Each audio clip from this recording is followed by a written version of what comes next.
if you're about to write your methodology chapter, or if you've been thinking about writing it for months, but somehow you're just not getting to it, this video is for you. Writing the methodology chapter is one of those parts of the PhD that causes an outsized amount of stress. Not because it's impossible, but because it's often presented as something you should already understand. So today, I want to walk you through 7 things that you need to know before you start writing your methodology chapter. Not how to sound clever, not how to memorize philosophical labels, but how to stop panicking and write something that actually makes sense. Let's get into it. The first thing you need to know is this. Methodology is not the same thing as methods. Methods are what you do. They are the interviews, the surveys, the document analysis, the statistical modelling. Methodology is the logic underneath that. It's the explanation of why those methods make sense for the kind of questions you're asking and the kind of understanding you're trying to produce. Your methodology chapter is not a shopping list.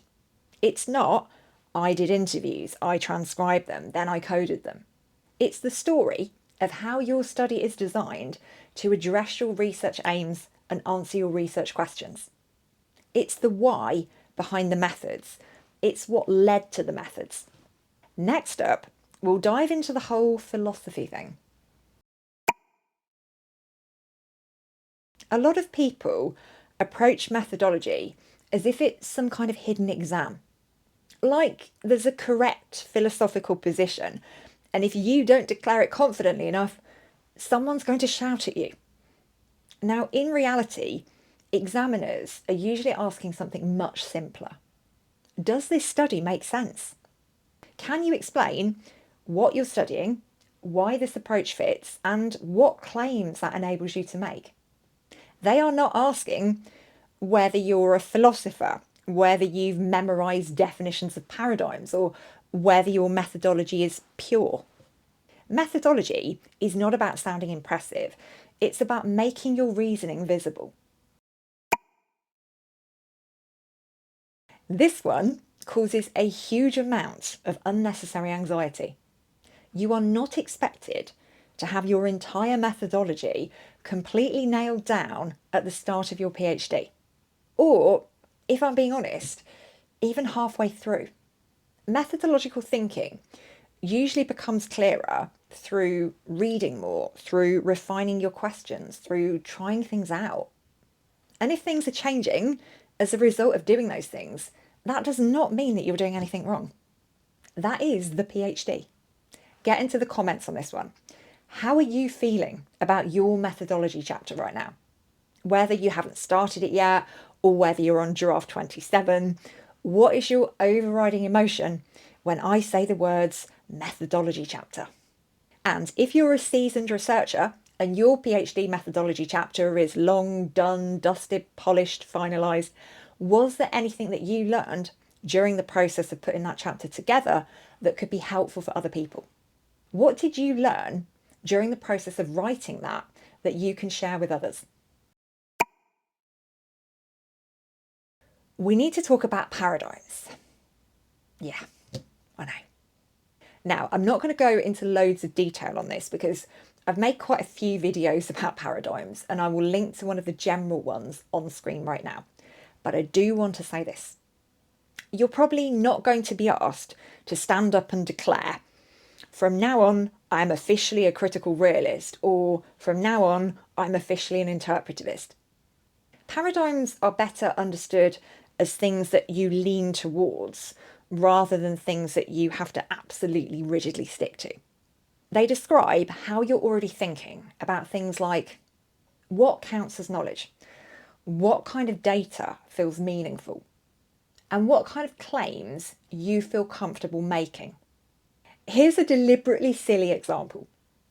Let's imagine 2 completely made up but kind of fun PhD studies. Study 1 is called Productivity Patterns Among Pigeons in Urban Parks. The researcher wants to know how often pigeons forage, whether location affects behaviour, and whether access to chips increases productivity. That study naturally leans toward measurement, comparison, and patterns. So it might lean more towards positivism. Now imagine a second study. How pigeons experience city life, a narrative exploration. Same animal, very different logic. This one is interested in meaning, perspective, and lived experience, presumably through some extremely creative methods. And this one might lean more towards interpretivism. Neither study is better than the other, they're just leaning in different directions. Paradigms help explain why certain methods feel sensible to you, rather than being about what you're allowed to do or what you're not allowed to do. If you're nodding along to this and thinking, yeah, that actually makes sense now, that's brilliant. That is exactly what I wanted this video to do. But let me ask you something quickly. Are you actually subscribed to the channel? If not, go and hit the subscribe button now. And hit the notification bell to make sure this kind of support shows up for you when you need it. That's all, back to the video. If you're stuck choosing methods, the problem is usually not the methods, it's the research questions. Your research questions will signal whether you want breadth or depth, explanation or understanding, comparison or interpretation. And if you're sat there thinking, research questions, I've got a video you might find helpful. It's about how to develop research questions without all of the complexity and confusion, and I will pop a link to that on the screen right now. I'll also put it in the description for later. So thinking about research questions, here's another fun made-up example. Imagine a PhD called "Why do PhD students hoard stationery?" If one of the research questions in this study is what factors predict stationery hoarding behaviour among PhD students, that pulls the study towards patterns, variables, and comparison. But if the question is, what does stationery hoarding mean to PhD students during periods of uncertainty, suddenly interviews make a lot more sense here. Because you're interested in understanding, in explanation, in meaning. Same topic, different question, different methodological logic.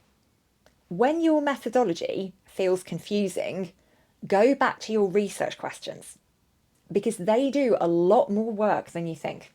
And once again, Patrick, Gatecrash is filming. Excuse me, young man. Excuse me, young man. Come on, darling. There we go. Good boy. Bye-bye. Bye-bye. So, where was I? Yes, research questions. Revisit them often. Next up, we'll look at the myth that once you've chosen something, a method, a paradigm, an analytical approach, there's no going back. Is that really true? This is really important. Methods are not lifelong commitments. You are not signing a contract that says, I will do exactly this forever, even if it stops making sense. Instead, you're choosing tools that are appropriate, feasible, and workable right now. Overcommitting too early often creates more problems than it solves. And I get it, okay? You want certainty, you want stability, you want clarity fairly early on. You want something to grab onto. But a method... Oh, Patrick! Here we go again, young man. Honestly. Stop it. A method can look really great early doors and still be impossible to recruit for, take far too long, or generate data that you don't know how to analyse. So being open to change and choosing something that you can actually do shows sound methodological judgment. Flexibility, when that is explained clearly in your write-up, that strengthens your research rather than weakening it. Now, one important caveat to this. You need to be very careful changing any element of your research after you've received ethical approval for it. Because the study that you've carried out needs to be the study that you've got ethical approval for. So if you're changing elements of it, like who you're recruiting, how you're recruiting them, what you're doing with the data, then you need to go back to the ethics committee or whoever the relevant individual is in your institution. Really important. Always do that. When you finally sit down to write the methodology chapter, this is the mindset shift that helps the most. You're not writing to defend yourself as such, you're writing to help the reader understand these things. What you did, why that made sense, and what that allows you to claim. And you are allowed to acknowledge your limitations without apologising. Sound more confident than you felt at the time. And present a coherent story after the messy thinking has all happened. Academic writing is retrospective, okay? Clarity comes after the work, not before. That is how scholarship works. I hope this video has helped to clear things up for you.